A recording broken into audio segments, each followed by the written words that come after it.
Oh my God. If I wasn't awake before, I am now. Run it.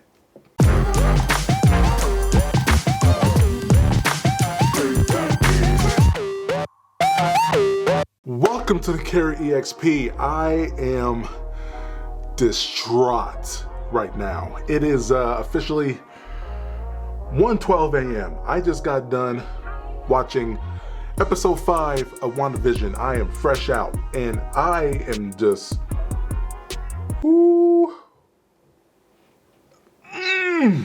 Okay, so if you're not familiar with WandaVision or have not been watching the show, then this might not be important to you. If you have been watching the show, stick around. Let's talk. If you haven't watched the show and you want to watch it, spoiler warning, because this is about to get juicy. WandaVision.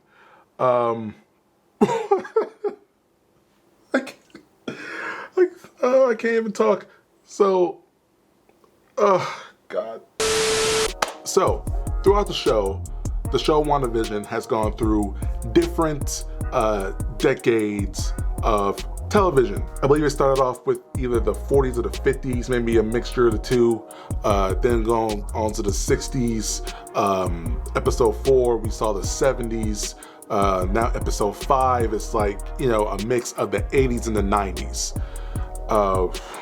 Man, when I tell you that they knocked it out the park, first of all, with having that classic 80s show, 90s show vibe, with the corny theme song that they had, top notch, brought back a lot of memories of like Family Matters and All in the Family and Full House, because it's an Olsen.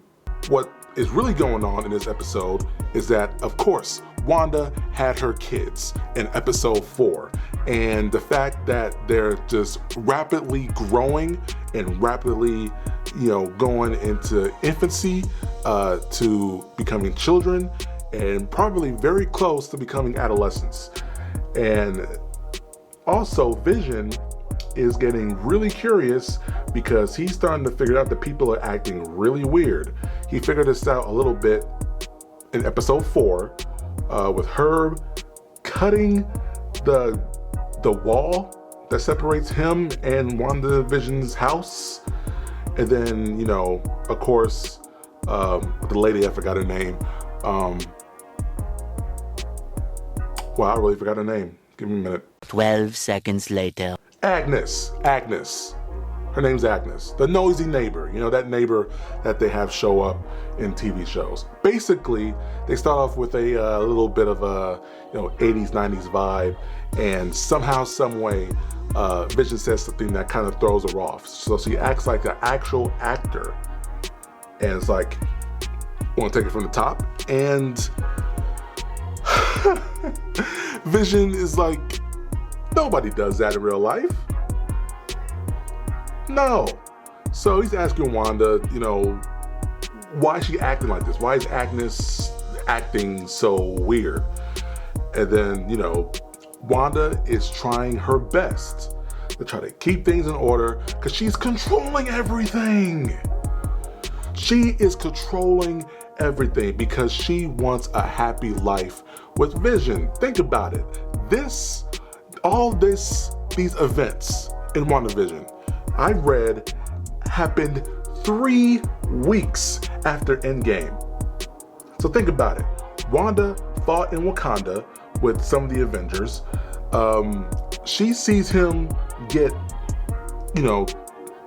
got by Thanos by reversing time after she made him explode and ripping off the Mind Stone, which made him look like a freaking corpse. And then she gets dusted. And then she comes back, that feels like not even an hour.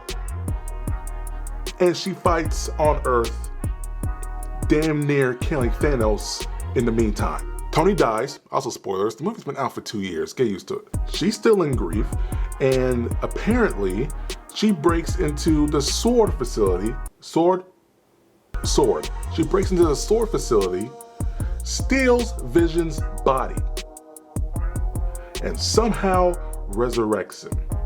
So now the theories are true. She basically stole his body and also broke a will that he had. That one, he didn't want to turn into a weapon, and he didn't want to be manipulated in some way, which I'm pretty sure is the same thing. Either way, if he died, he wanted to stay dead. But Wanda grieving too much, because literally what she's gone through has only lasted at least a month. So this is how she's grieving. She's using her powers to do whatever she wants to do.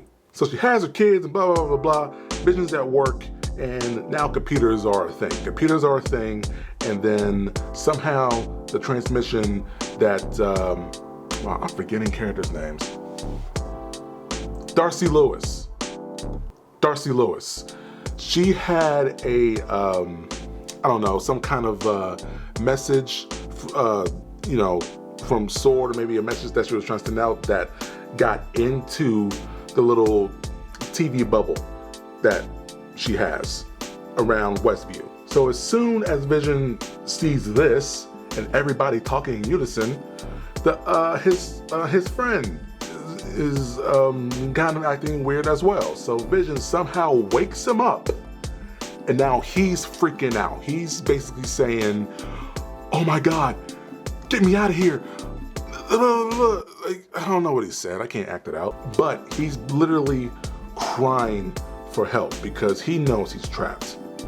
And it was the first person that literally was free from Wanda, pretty much.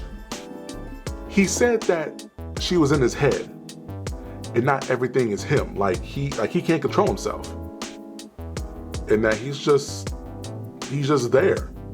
And he's like crying for help, but then Vision brings him back into the TV mindset as that goofy friend that doesn't know how to work on a computer.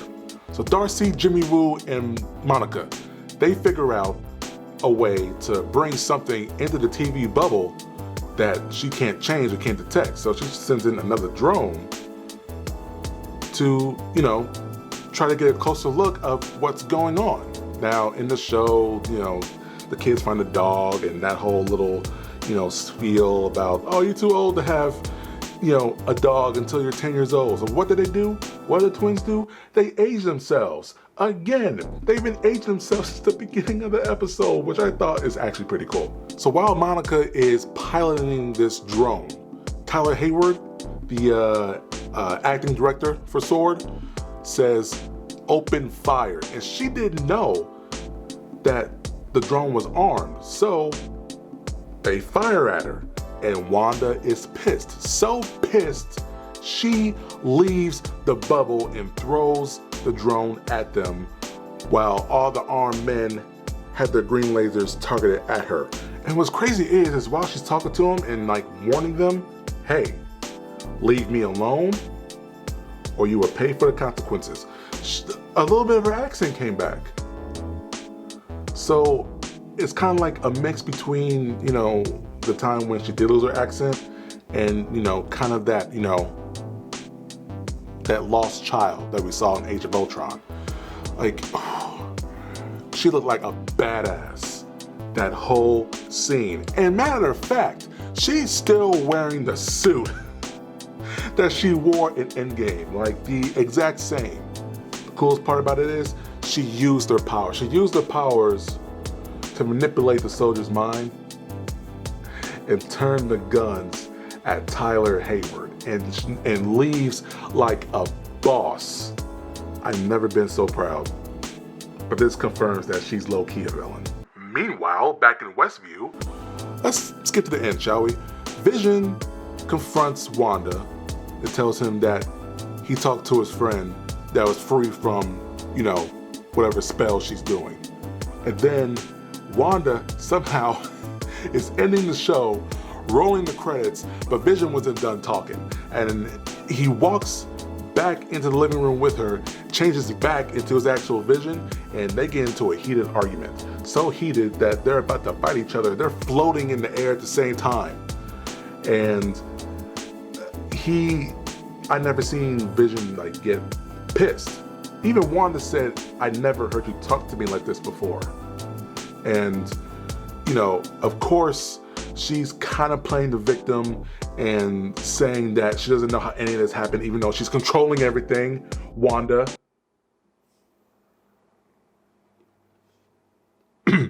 Vision's trying to tell her that all of this is wrong. It's all wrong. You're doing this for the wrong reasons. And then the doorbell rings. The doorbell rings. Darcy's watching at the same time as all this is happening. She's watching at the same time, and then the suspense just gets bigger and bigger. Vision asks Wanda, who's at the door? They zoom out briefly. We see silver and black hair. So automatically, it's Quicksilver, right? But not just any Quicksilver. We're talking about Evan Peters Quicksilver. Oh my God! We're talking about Evan Peters from the X-Men movies, from the Fox studio that literally was bought by Disney not too long ago. So this is now the official crossover of Marvel and the X-Men. Oh my God! They recast Pietro with Evan Peters as Quicksilver.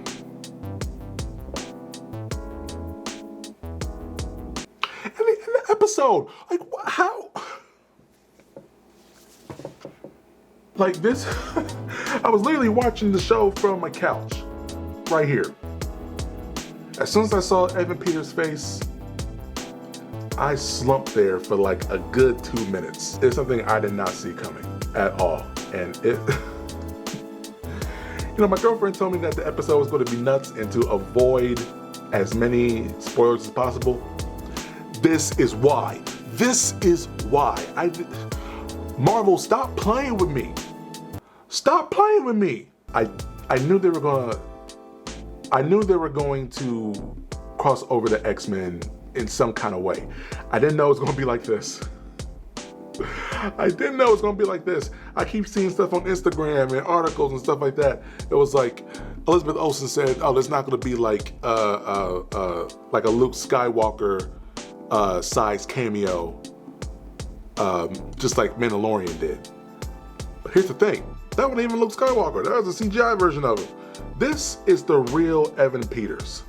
And thing is, when the doorbell rang, she said she didn't do that. So something is wrong here. Either this is going to be the real Quicksilver, and this is it, and we get Evan Peters as Quicksilver, and we get the whole, Quicksilver and Scarlet Witch and Magneto type thing going on. This is big. This is real big. And also, can I remind you that some people pointed this out, that this is the 80s, I believe. And when did Days of Future Past take place? The 80s. Oh damn! Like, I haven't got any Marvel content since Endgame and Spider-Man Far From Home. That was 2019. It's almost 2 years ago. So you can see how happy I am. I can't wait for next Friday. Oh my God, I don't know what the next episode is gonna be. Either it's gonna be, since this is or was the 80s, maybe this is gonna be the actual 90s. And then we're gonna have modern times. Because even in the recent trailer that they showed, it looked like Elizabeth Olsen was kind of like talking to the camera like they do in Modern Family, So this is episode 5. We got 6, 7, 8, 9, 4 episodes left. And let's not forget, this is going to affect the Spider-Man movie and the Doctor Strange sequel coming out. And what's crazy is, if they could have Evan Peters come back as Quicksilver, then all the Spider-Man news I've been seeing with Tobey Maguire and Andrew Garfield? What if that happens too? Because of this. It's insane. It's 1:30. I need to sleep. If you saw the episode, tell me what you think. How hyped did you get for this episode? Did it make you cry? Did it make you laugh? Did it make you just giddy like me? Let me know in the comments. Don't forget to like, share, subscribe. I want to know how y'all feel about this. Because, man, I'm distraught. I'm distraught in the happiest way possible. Until next time, stay safe, stay healthy, stay cool, even though it's actually already cold out. As always, stay gold.